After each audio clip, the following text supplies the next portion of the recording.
Memasuki puncak musim penghujan, pemerintah Kota Palembang terus berupaya mengantisipasi potensi banjir di beberapa titik rawan banjir.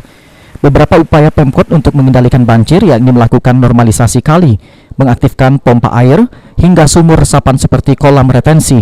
Sementara itu untuk kawasan langganan banjir, Pemkot Palembang mengkaji untuk mencari solusi mengatasi banjir. Menurut Wakil Wali Kota Palembang Fitrianti Agustinda, berdasarkan data dari Dinas PUPR Kota Palembang menunjukkan banjir di Palembang jauh lebih terkendali. Sebelumnya Palembang memiliki 40 titik rawan banjir, kini tinggal 18 titik rawan banjir lagi. Kita dapat dari Dinas PU bahwa kalau kemarin kita sampai 40 titik, tapi kalau sekarang kita sudah sampai 18 titik.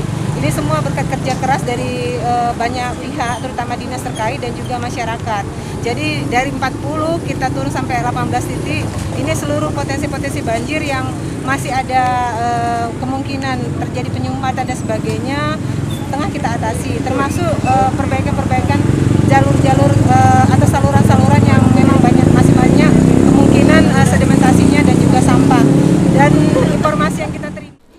Selain itu, pemerintah terus menekan angka titik rawan banjir di Palembang dengan mengajak masyarakat menjaga kebersihan lingkungan, serta rutin melakukan gotong royong dan tidak membuang sampah sembarangan. Abidin Riwanto, PAL TV.